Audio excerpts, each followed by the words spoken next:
Почитувани, добро дојдовте во уште едно издание на емисијата Presvrt, емисија која што се бави со анализа на светските геополитички случувања, анализа на меѓународните односи, на она што се случува во светот, на Балканот, но и во Македонија. По тој повод денеска во студиото имаме интересен гостин со кој ќе продискутираме за она што се случува на Блискиот Исток. Верувам дека ќе бидеме интересни во ставовите, неговите размислувања, а се однесува на тоа дали на поведок се нови боишта или нови конфликти помеѓу Иран, САД, но и Израел. Израел изврши нов циклус на воздушни напади врз појасот Газа, Либан, но и Јужна Сирија, како што велат властите од Тель-Авив, фокусирајќи се на терористи кои наводно планираат терористички напади. Дали овој напади означуваат нов циклус на борбени действија и следили на Блискиот Исток, како што напоменав пред малку, уште една војна откако американскиот председател Доналд Трамп неодамна изјави дека доколку Иран не се согласи со договорот со САД за ревидирање на нуклеарните капацитети, САД жестоко ќе ги нападна. За ова, но и многу повеќе во однос на Блискиот Исток, САД, Израел и светот во емисијата Presvrt разговараме со политичкиот аналитичар Сем Вакнин, со кој имам огромно задоволство во наредните неколку минути да одговориме на многу интересни прашања. Сем, ти благодарам уште еднаш што ја прифати поканата за твоето гостување во Слободен Печат, да им објасниме на нашите гледачи. Јас ќе ги поставам прашањата на македонски, а се надевам дека добро го познаете пред се македонскиот јазик, ќе одговарате на англиски и ќе бидеме жолчна дебата. Се надевам дека ја слушнавте мојата најава во за што станува збор, па еве на самиот почеток веќе неколку медиуми, светски медиуми јавуваат дека Америка заедно со британците се групираат воено со воени бродови во Индискиот океан. Истото тоа се случи во Црвеното море. Ги гледаме ние случувања со нападите на хутите на транспортните бродови американски, британски и така натаму. Веќе во оние најави, изјави на американските функционери и челници се најавува некаков воен напад, односно некаква воена групација за остварување на западните цели, а тоа е уништување на нуклеарните капацитети на Иран. Може ли еве накратко на самиот почеток да ни ги кажете вашите согледувања во однос на тоа што имаме во моментов на локацијата? Thank you for having me, first of all. I think it's very easy to lose oneself in numerous facts. The army is moving there, the army is moving here, there's terrorists here. It's very easy to lose oneself. I think we need to take a step back and look at the massive historical changes that are taking place all over the world and within which the Middle East fits as part of the puzzle, part of the jigsaw puzzle. Donald Trump is taking the world back to the 19th century and to what used to be known as realpolitik. In the 19th century, we had two principles that governed international affairs. The first principle was the balance of power, where there was a multipolar world with multiple superpowers, and they were balancing each other. And the second principle was the spheres of influence. Each superpower had its own region which belonged to it, and the other superpowers agreed not to interfere in this sphere of influence. So the world was divided. You had 3, 4, 5 mega powers like Russia at the time, United Kingdom, France, Italy even, and so on, and they had their own spheres of influence. And of course this gave rise to colonialism. Donald Trump is taking us back to this, and he wants to divide the world this way. Russia will have Europe. Russia will be recognized as a major superpower, and its sphere of influence will be Europe. The United States will exit Europe, will allow Russia to take over Europe, and will focus on the Middle East, which is oil-rich, and on the Indo-Pacific. So that would be the sphere of influence of the United States. Of course, Central America, Latin America, I'm not talking, this is the neighborhood of the United States. Да, говориме за големите моќници. Yes. And China, which is the third superpower, China will have parts of Asia. This is the general idea. That means that Russia has to exit, withdraw from the Middle East, which is exactly what Russia is doing. Russia left Syria suddenly, and the regime of Bashar al-Assad collapsed. Токму така. Russia has essentially left Iran to cope on its own, and Iran suffered major blows. Hezbollah, Hamas, which were long arms of Iran within what was called the axis of resistance, they were essentially decimated, decapitated, and to a large extent eliminated as a fighting force. So Iran, with the exception of the Houthis, Iran doesn't have anymore a presence in the Middle East as it used to only 1 year ago. Добро. And throughout this process, it did not receive any meaningful support from Russia.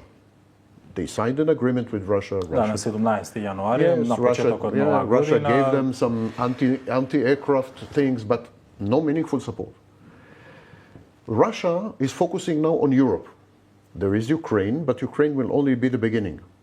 I believe that Russia definitely is planning to take all over Europe.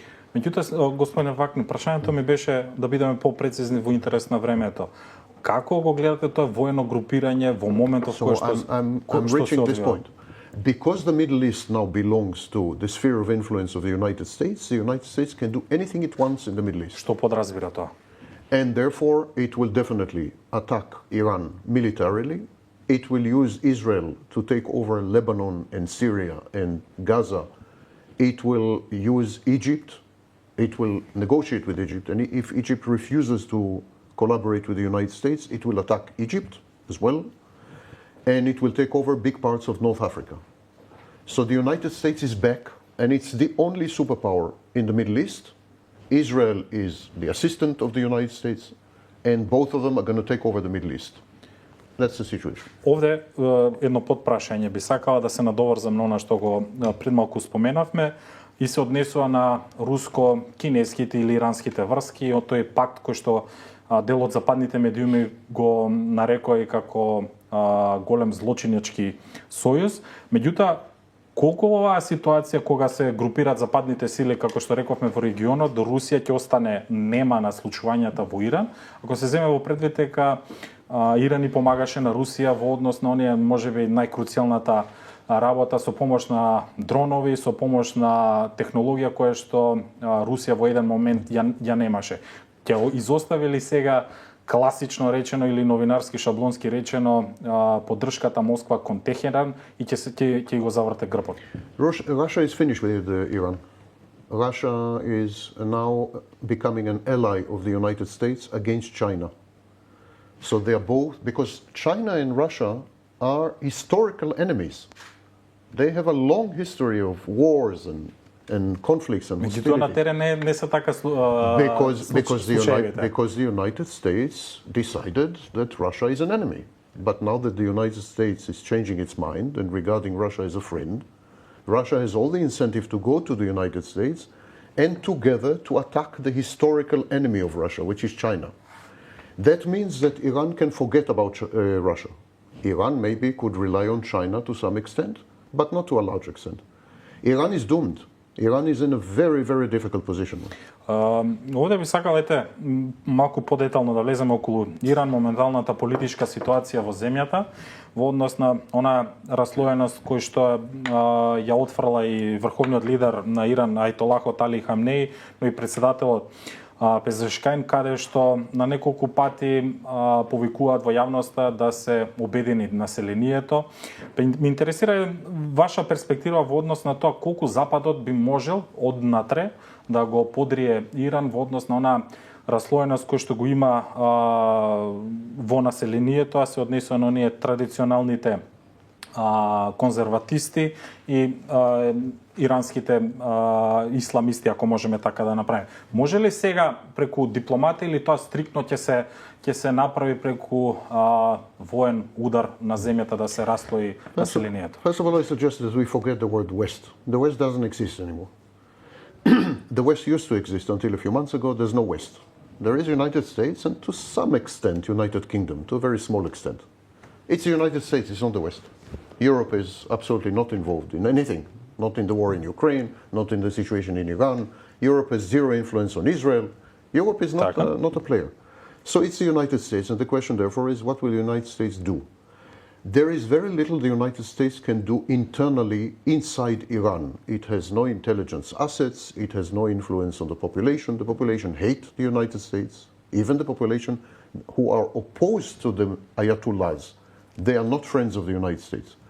So the only open instrument available to the United States is war.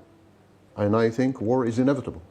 I don't think there's any way to avoid it. Кои се вашите прогнози или сознанија што прво би удрила САД во однос на тоа? Ги видовме во медиумите, можеби вие сте ги забележали оние видеа, извештаи, надписи во арапските медиуми каде што Иран, односно Техеран, се фалеше со подземни воени бази, со балистички ракети.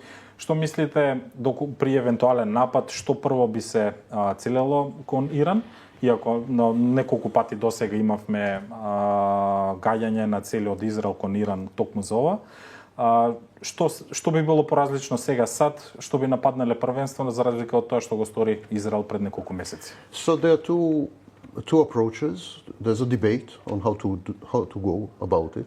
One way is to provoke the local population to get rid of the Ayatollah regime. And so then the targets would be essentially targets that would make the life of the population very difficult. For example, banking, or retail, or infrastructure, transportation, and so on. So the life of the population will become hard, and the population will rebel against the Ayatollahs. This has been done in the past by the United States and multiple countries. That's one approach. Israel is against this approach. Israel wants to eliminate simultaneously all underground bases, underground nuclear facilities, and overground nuclear facilities. It's easy to do because Iran now is left with no air defenses. Iran has no air defenses left. Well over 90% of the air defenses of Iran have been eliminated with the recent Israeli strike. Iran is totally open to attack. The only impediment, the only obstacle is that you need to use a special type of bomb that only the United States has. And these are bunker busting bombs and bombs. Да, тие беа користени во Југославија во времето. Предпоставам и сега се уште се актуелни. And these bombs can penetrate deep in the ground and can destroy hidden bases and underground facilities, tunnels, and so on and so forth. But only the United States has a monopoly on these bombs. Now, the Truman group of carriers that was moved partly into the Indo-Pacific and partly to the Red Sea, they have airplanes that carry such bombs. So that's a strong indication that the target is not the Houthis. The target is Iran. Така. Also, there is a belief that if you decapitate the head of the snake, the rest of the snake dies. So if you destroy Iran, how long can the Houthis survive? Тоа е истиот, претпоставам, метод кој што се користеше во Ирак во 90-тите години. Дали истиот принцип и овде би се применил од американската сегашна администрација? Iraq was a singular entity, was a homogeneous, uniform entity. Iran is an octopus. It has arms everywhere.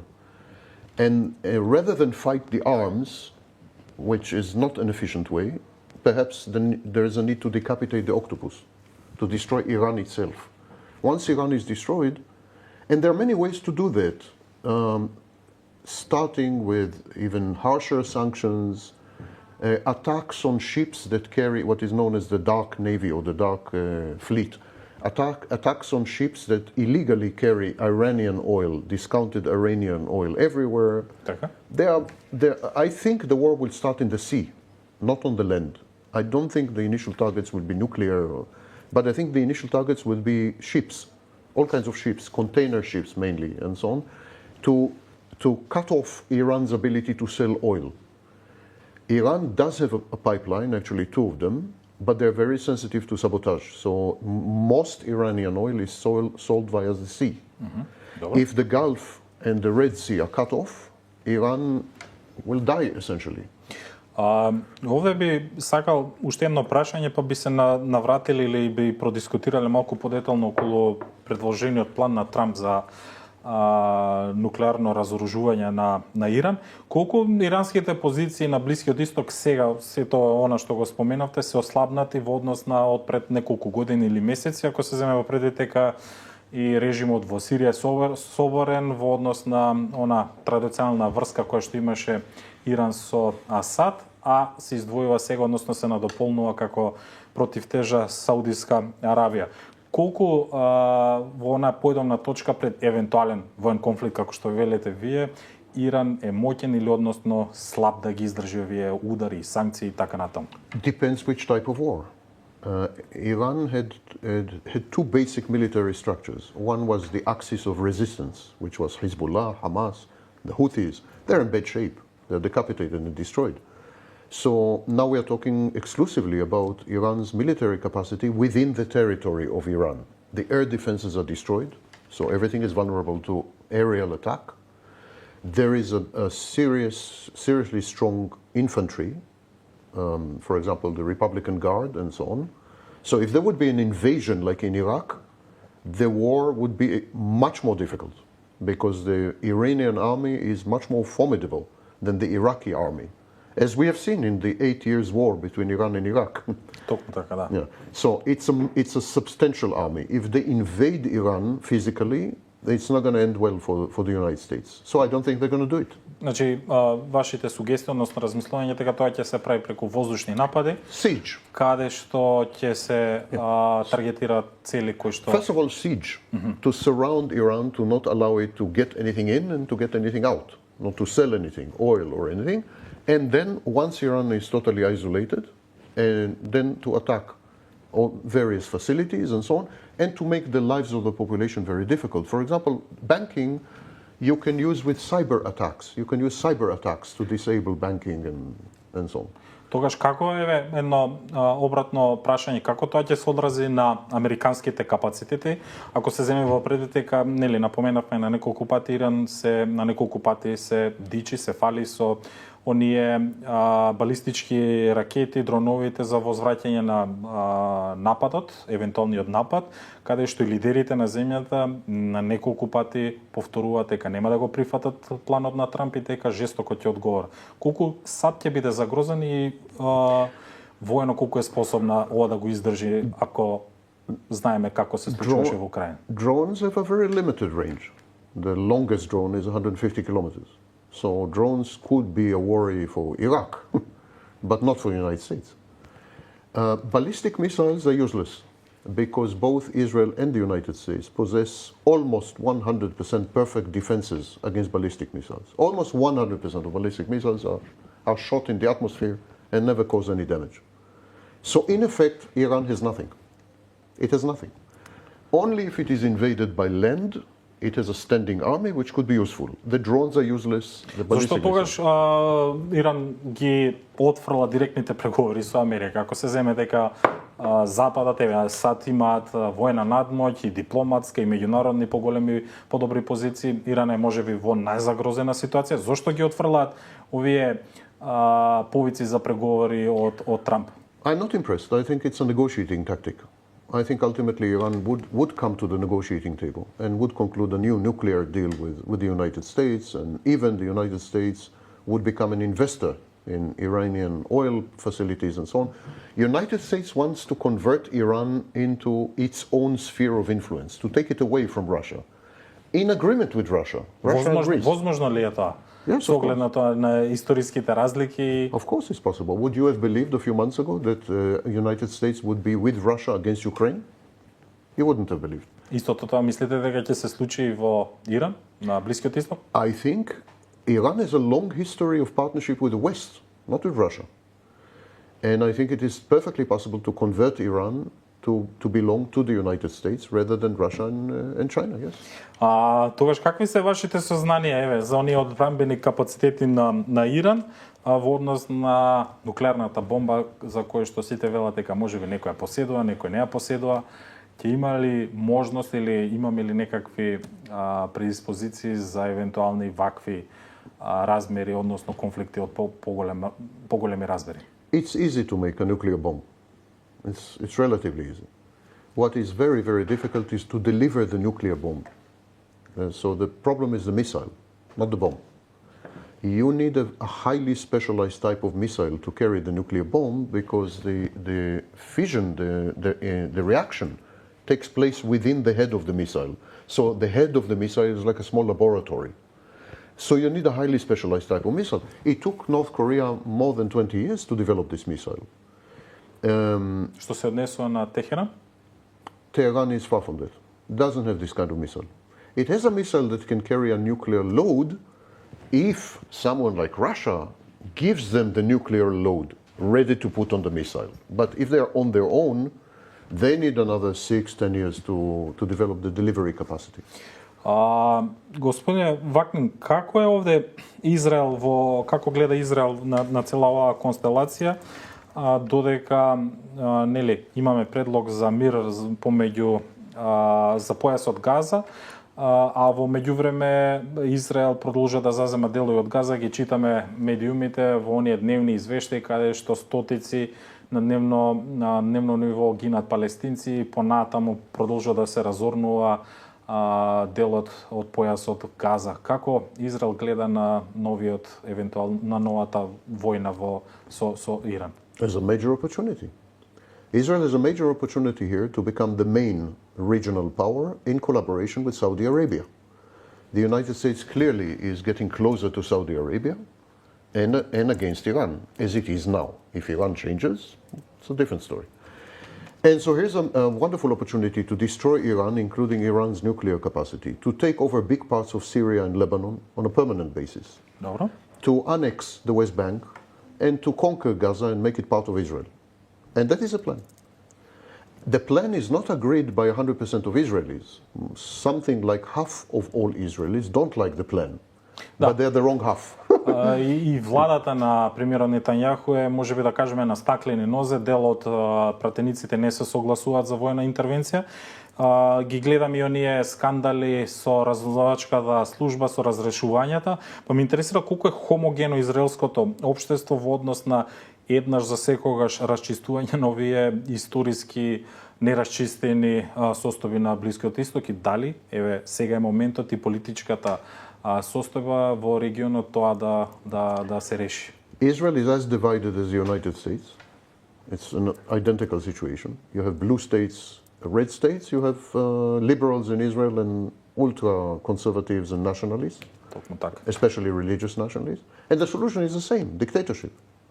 As a dictatorship is emerging in the United States, a dictatorship is emerging in Israel. And then you can forget about the Supreme Court, the legal system, the Shin Bet, the Mossad. I mean, forget about all this. The minute a true dictator emerges, everyone coalesces around the dictator because he's the source of power, he's the source of money, he's the source of patronage. And then you have a functioning dictatorship which defines the agenda. The agenda in this particular case is hyper-nationalistic, and the Trump administration is perceived as a unique historical opportunity to eliminate all of Israel's adversaries, and especially the Palestinians, on the one hand, and to establish an empire, an Israeli empire, literally an empire, which would include the historical borders of Israel, which essentially is about 1/3 of Syria, about 1/2 of Lebanon, the West Bank, Gaza, and most of Jordan. Така. Уште едно прашање околу Израел и мировниот план, нели, не го продискутиравме малку подетално, би сакал овде да проанализираме во однос на тоа како го гледате мировниот план, иако еве и очигледно се прекршува, и очигледно имаме некакви јалови обвиди за нов мировен план, ново заседавање, односно помош од страна на Египет. Мислите ли дека некогаш ќе профункционира или пак ќе имаме одење во крајност, иселување на палестинците, градење на некаква ривиера туристичка во појасот Газа? Како го коментирате тој дел? There hasn't been peace in Israel since 1882. That's a long time. And there will never be peace in Israel. There will never be peace in Israel because you have two nationalities, two nations, who claim the same piece of land. And this is not a piece of land the size of Texas or Greenland. This is a piece of land the size of Aerodrome, Nasselba in Skopje. It's a tiny piece of land. And they want the same piece of land. They're not willing to compromise. They're not willing to exchange. They're not willing to live together. They want the same piece of land. when you have mutually exclusive and mutually extensive claims on the same piece of land, this guarantees an endless period of war. I think war is the only way to resolve the issue. Ethnic cleansing is the only practical solution there. One of these two nations will ethnically cleanse the other. And Netanyahu perceives this as an opportunity to get rid of the Palestinians physically, to remove them physically. This is called transfer. In Israel, they call it transfer. To remove them physically, to cleanse the areas, to settle them with the Jewish population. And Мислите дека тоа ќе се случи или веќе се случува? This has happened and is happening all the time. We just pretend that it doesn't. The Turks were expelled from Bulgaria, the Bulgarians from Turkey, the Greeks from Bulgaria. This is happening all the time. 3 million Germans were expelled from Czechoslovakia. Transfers Ќе of одговара population. некој за геноцид во поновата историја? It's not a genocide. It's population transfer, ethnic cleansing, if you wish. And it is a common practice in human history and even in European history. It's not something unprecedented, unheard of, amazing. No. Nations do it regularly, absolutely regularly. They move huge populations here and there. Интересни ставови кои што верувам дека ретко може да се прочитаат во западните медиуми или општо во think tank медиумите. Уште едно сосемо кратко прашање на крајот, да го заобиколиме, односно да го заокружиме Блискиот исток, а се однесува со Сирија. Гледаме дека повторно таму имаме немири, алавитите со христијаните, имаме не се етнички чистење, меѓутоа имаме вооружен отпор. Како ја гледате сегашната позиција на Сирија во однос на неговите соседи и во однос на иднината на самата земја под новото раководство и целата состојба на Блискиот исток? Syria is not a homogeneous country. It is actually a combination of multiple minorities. Israel always collaborates with minorities to undermine countries. So Israel collaborated with the Kurds against Iraqi administration. So Israel now will collaborate with minorities inside Syria to destroy Syria. It will collaborate with the Druze population in Syria against the Syrian regime. The idea is to destabilize Syria to the point that Israel could take over physically about 1/3 of Syria and be there permanently, on a permanent basis. Што и сега е дел окупирана територија од They страна started, it's a small, but they're going to go much further, almost to Damascus. на израелските Almost to Damascus. сили. Господине Вакнин, ви благодарам уште еднаш за овие интересни ваши гледишта за случувањата на Блискиот исток, но и предвидувања во однос на тоа што ќе направи новата администрација на Трамп, дали ќе го нападне Иран и како ќе се рефлектира тоа на светот и во Блискиот исток. Ви благодарам уште еднаш. Thank you again for having me. Почитувани, тоа беше аналитичарот Сем Вакнин, мојот гостин во емисијата Presvrt, со кого продискутиравме на жешки прашања, на интересни заклучоци, анализи негови, а се однесуваат на Блискиот исток, можната војна интервенција на САД врз Иран, како и на состојбите во Израел и Газа. Ви благодарам за вашето внимание, а на вас ви препорачувам да ја заследите YouTube страницата на Слободен Печат и да го читате порталот Слободен Печат. Пријатно од мене.